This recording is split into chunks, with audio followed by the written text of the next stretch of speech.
Hey cupcakes, it's Stacys.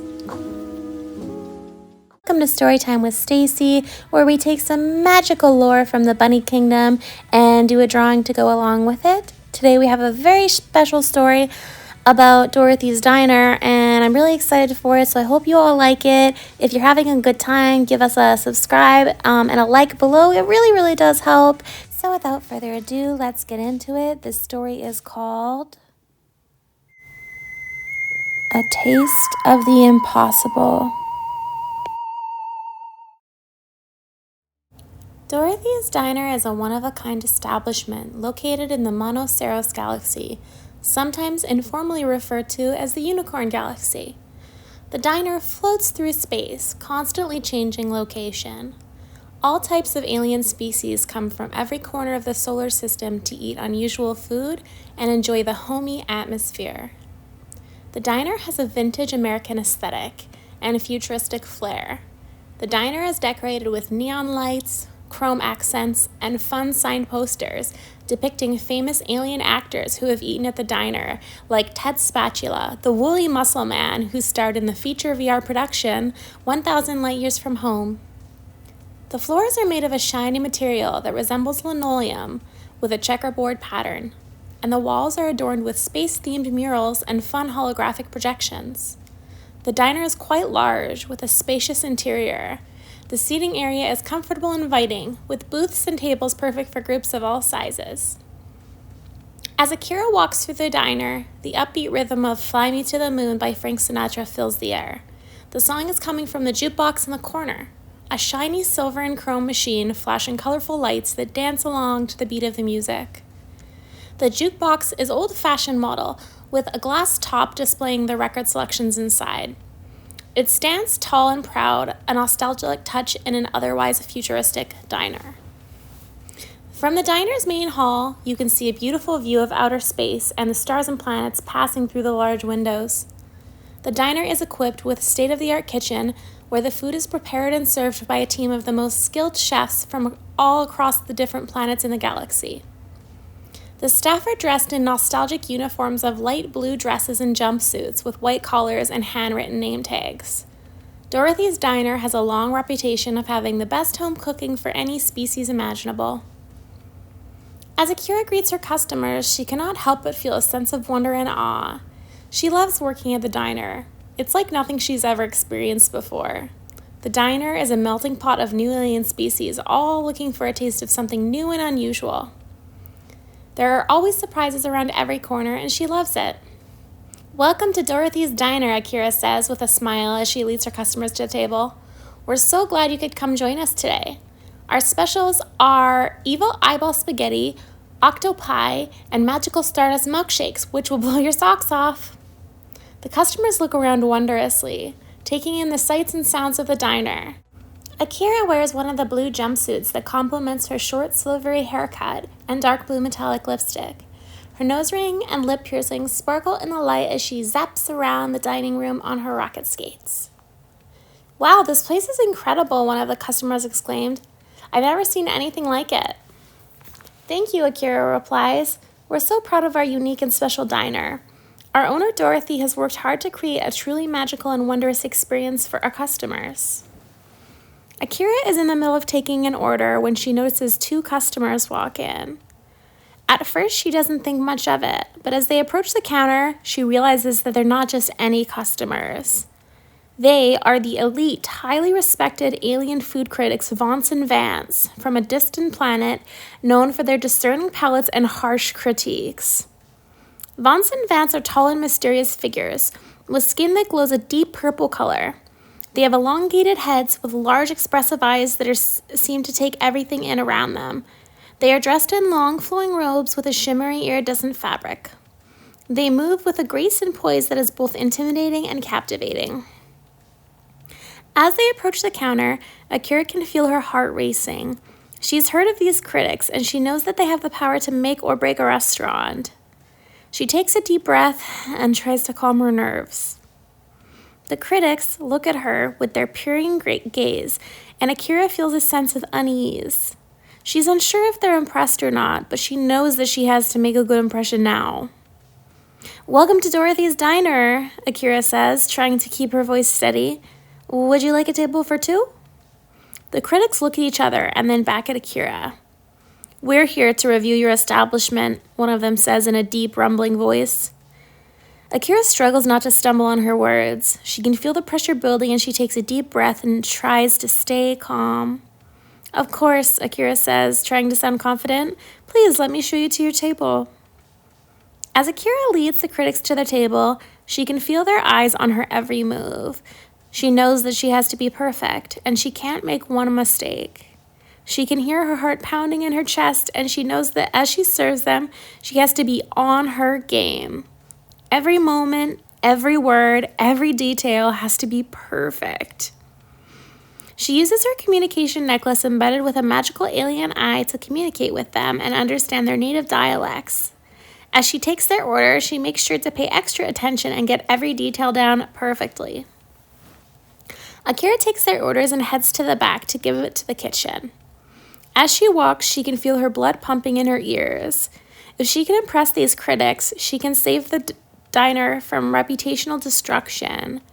But if she fails, it could mean the end for Dorothy's Diner for good. As she enters the kitchen, she sees Dorothy busy at work. Akira approaches her and says, Dorothy, those customers that just came in, they're alien food critics from a distant planet. We have to make sure everything is perfect. Dorothy looks up from her work and rolls her eyes. Oh, those pretentious critics. They think they're so special just because they can write a bad review and ruin a restaurant's reputation. Akira can feel her nerves starting to get the best of her. Dorothy, this is serious. We have to make sure that everything is perfect. We can't afford to mess this up. Dorothy gives her a reassuring pat on the back. Relax, Akira. We've been doing this for years. We know what we're doing. Some snobby critics can't come in and just change that. I've been flipping jackrabbit cakes since they were in diapers. Akira takes a deep breath and tries to relax. She needs to focus on doing her job and let Dorothy handle the rest. Despite Dorothy's notorious track record for telling critics to shove it where the sun don't shine. Akira puts the order in with priority and heads back to the dining room and continues to work, checking on her other customers and making sure that everything is perfectly tidy for the critics. As she rounds the tables where the critics are seated, she sees Dorothy in front of her, about to reach the critics' table. Oh no, she panics. Why is she out of the kitchen? She can tell by the look on Dorothy's face that she's about to make some sarcastic remark. Akira holds her breath, hoping that Dorothy doesn't do anything to ruin their chances forever. Well, Dorothy smirks as she approaches the critics. Look who decided to grace us with their presence, the big... Akira covers her mouth in horror as she watches a solar storm hurl towards her and can't do anything to stop it. Just as Dorothy begins to finish her disastrous sentence, Glipper, Akira's pet amphibious alien, jumps out of Akira's pocket and lands on the table in front of the critics. The critics look surprised, but Glipper starts to perform a cute little dance, making chirping and trilling sounds. The critics can't help but laugh and seem to forget about Dorothy's sarcastic remark that they were about to hear. Akira interjects, finishing Dorothy's sentence with a positive spin. The biggest and most prestigious critics on this side of the galaxy. What a true honor to be serving you today. We're delighted you've decided to join us. Please enjoy the show while your food is being prepared hot and fresh. Dorothy looks taken aback, but Akira can see a hint of a smile on her face. She knows that Glipper has just saved the day. She watches as the critics continue to watch Glipper, their attention now entirely on the little alien bringing childlike grins to their faces away from Dorothy. Dorothy grabs a meteorite menthol e-smoke and heads outside to take her break. The critics are enjoying themselves and Akira can see that they're pleased with the entertainment. She hoped the food would leave the same impact. Akira nervously walks back to the kitchen, hoping that the food for the critics will be ready and well made. The kitchen is bustling with activity, with a team of alien chefs working together to create the perfect dishes for their happy customers. The head chef catches Akira's eye. He is a tall, lanky alien with slimy green skin and a long, prehensile tail. He has a wild shock of purple through his hair and a wide, toothy grin. This is Chef Bumpy, a notorious troublemaker and prankster who has been working at the diner for years. The only thing that keeps him employed through his antics is his incomparable cooking. "Hey, Akira," Chef Bumpy calls out. "What's up? You look like you've seen a ghost." "It's the critics," Akira says, trying to keep her voice steady. "They're here and I need to get their food." "Critics?" Chef Bumpy said, his grin growing wider. "I love it. Why didn't you say so? Let's show them what we got." Chef Bumpy plates the steaming hot dishes with a flourish. He adds a dash of this, a pinch of that, and a sprinkle of something else, all while making jokes and puns. Akira can't help but laugh despite the tension she feels. However, as Chef Bumpy is plating the dishes, he accidentally spills a pot of hot sauce on one of the dishes. Akira's heart sinks as she sees the ruined meal. "Ah, Bumpy, what are we going to do? We're going to lose our jobs over this," Akira exclaims, making it clear that this is a code red disaster. "Don't worry," Chef Bumpy says, winking at her. "I've got this." Chef Bumpy reaches into his pocket and pulls out a small, slimy creature. The creature looks like a little amphibious animal with a long, slippery tail and a pair of beady eyes. Chef Bumpy holds it over the dish and gives it a gentle squeeze. The creature sticks out its tongue and blurts out a mysterious blue liquid onto the dish, instantly neutralizing the spicy flavor and giving the food a fancy bluish glow. Akira's eyes widen in surprise. What the heck is that thing? "It's called a flavomot. It's a flavor neutralizer," Chef Bumpy explains with a chuckle. "I've been keeping it in my pocket just in case something like this happens. It's a rare creature that I found on a distant planet, and I've trained it to squirt this juice onto anything to neutralize unwanted flavors. Only chefs who pass a special series of trials on the planet can obtain one, and it's honestly really hard." Akira can hardly believe her eyes. She gives Chef Bumpy a stern look and picks up the dish, her heart pounding with nervousness. "You better hope this works," she exclaims with a scowl. As she sets the dish down in front of the critics, she can see their eyes light up with curiosity. They take a bite and let out a chorus of murmurs and appreciation. "This dish is extraordinary," one of the critics says, taking a bite of the glowing blue dish. "The flavors are incredibly complex and the texture is absolutely perfect." Yes, agrees the other critic. "And this blue glow, what is it?" Akira smiles. "That would be the work of our Chef Bumpy. He has a secret ingredient?" The critic's eyes widen in surprise. "Remarkable," says one. "We've never encountered anything like this before." Well, it's just one of the many unique and special touches that we pride ourselves on here at Dorothy's Diner, Akira explains. "Indeed," says the other critic. "We will be sure to mention this in our review." "Thank you, we are honored," Akira says with a smile. "Bumpy will be thrilled to hear that." Akira's anxiety is mounting as she knows that the final course is the make-or-break moment for the diner. They're almost in the clear, but not yet. "So how was your experience so far?" Akira asks, trying to sound confident. The critics look up at her with their large, expressive eyes scanning her face. "It was quite satisfactory," one of them says in a deep, rumbling voice. "However, we have a request for the final course. We would like to try the Nebula Souffle." Akira's heart sinks. The Nebula Souffle is missing from the menu, and it's for a good reason. The Nebula Souffle is a dish that is said to have the power to transport people to another dimension with each bite. It is made from the rarest and most exotic ingredients from across the galaxy, including stardust, nebulae, and a special type of cosmic cream. It requires a rare ingredient that can only be found in the heart of a dying star.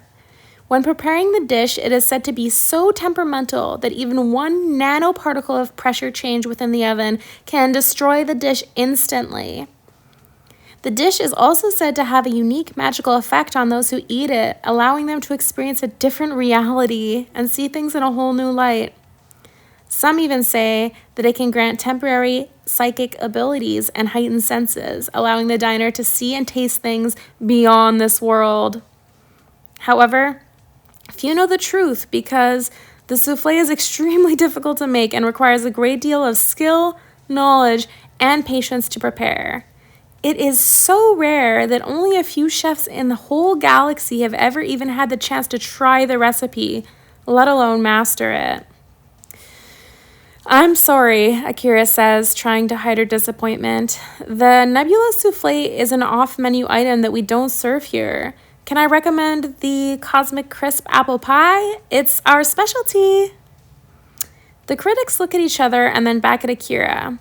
We understand, one of them says, but we have heard that Dorothy's Diner is a unique and one-of-a-kind establishment, and we expect nothing less than the impossible. We expect you to serve us the Nebula Souffle. Akira nods, her mind racing as she tries to come up with a solution. She knows that she has to find a way to make the impossible possible, and she has to do it quickly. Chef Bumpy is not going to be happy with her for agreeing to this. Akira enters the kitchen timidly and sees Chef Bumpy. He's covered in flour and he's whistling a tune as he works. Chef Bumpy, Akira says, trying to sound calm. We have a problem.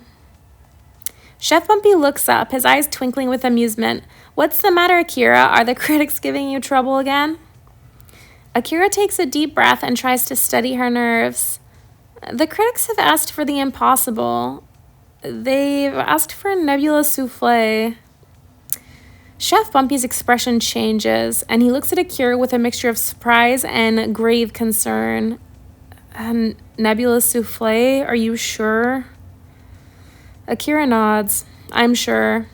They're expecting us to make it for them. I don't know how we're going to do it, but we have to try. Chef Bumpy rubs his chin deep in thought. Nebula Souffle is impossible. We don't even have half the ingredients for that. Akira nods. Chef Bumpy is the best in the galaxy, and if even he believes he cannot make this Nebula Souffle, it seems like all hope is lost. As Akira and Chef Bumpy stand in the kitchen, staring at the empty souffle dish, they can feel the pressure building. They know that they're running out of time, and they have started feeling desperate. Just then, Dorothy walks in. What's the problem, guys? She says, looking at the empty dish. The critics want a Nebula Souffle, Akira explains, but we don't know how to make it, and even if we did, we don't have the ingredients. Dorothy laughs. Oh, that's easy, she says. I've been making Nebula Souffle for decades. It's one of my specialties. Akira and Chef Bumpy look at each other in shock and surprise. They had no idea that Dorothy had talents like that aside from smoking too much and somehow still maintaining a business while being overtly abrasive to customers. Dorothy rolls up her sleeves, quickly getting to work. She opens a special gilded pantry that sits at the back of the room and has always been locked. Dorothy continues gathering the special ingredients and whipping up the souffle. She works with precision and skill, and soon the kitchen is filled with a heavenly aroma unlike anything that has ever been in the kitchen. The famous Nebula Souffle. As she slides the souffle into the oven, Dorothy turns to Akira and Chef Bumpy with a grin. Y'all were really panicking for nothing, she chuckles, e-cig hanging out of her lip. When the souffle is done, they all gather around to look at it. It's magical, Chef Bumpy whispers, jaw dropped. The souffle is tall and fluffy like a cloud, with a glowing sheen that shimmers and sparkles. Akira picks up the souffle, eyes glowing with delight. She carefully glides it out to the critics, with some help from Glipper to avoid dropping it.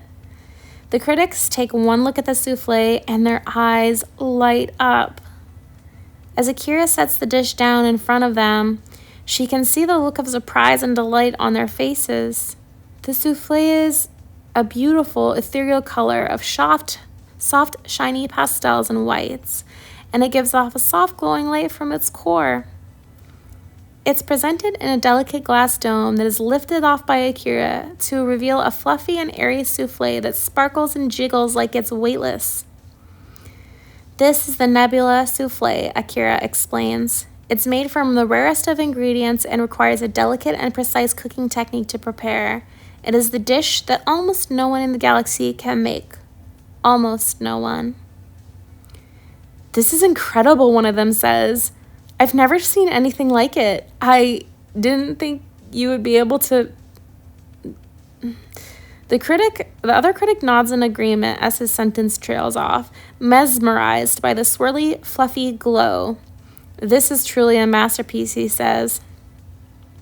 We normally just give this test to restaurants to see what they come up with. We never expected anyone to actually make it.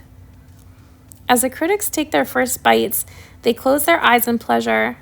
The souffle is light and airy with a delicate ethereal flavor that is out of this world. The flavors are so complex and unique. The texture is light and airy. It's truly a masterpiece. The critics continue nodding and eating. This is truly a rare and unusual dish. The chef who created this must be a master of his craft. Dorothy overhears from the back and rolls her eyes as the critics rave about her souffle. She turns to Akira and Chef Bumpy with a wink. I told you I was good, she says with a smirk, and walks away with crossed arms. The renowned critics Vance and Vance leave the diner with bellies full, delighted with their magical experience, and leaving Akira relieved at still having a job. Weeks later, the critics gave Dorothy's Diner a glowing review in the Star Gourmet, the galaxy's most popular cuisine magazine. The diner remains the hottest spot in the Unicorn Galaxy for another day. Well, Glipper, I guess we can finally say we've passed the taste test with flying colors, Akira says with a chuckle as she scratches Glipper behind the ears. Glorp, glorp, Glipper glops in agreement as the two of them walk off into the galaxy, ready for whatever adventures come to Dorothy's Diner next. The end. Well, that's it for today, Cupcakes. I hope you had a great time listening to the story about Akira and Dorothy's Diner and Glopper. I had so much fun with you, as always, and this month we will be doing a synthwave theme, which should be really fun. We have some very cool characters from the Stacey-verse to work with there. And don't forget, we do have a lore contest going on right now in discord.gg/Hunnys, as well as on Twitter at CryptoStacys or Hunnys NFT.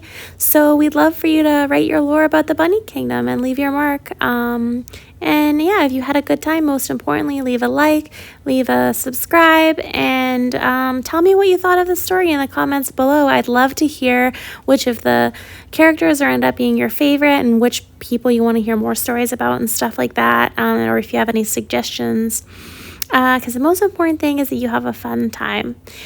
So that's it for today, and we will see you Cupcakes next time. Bye!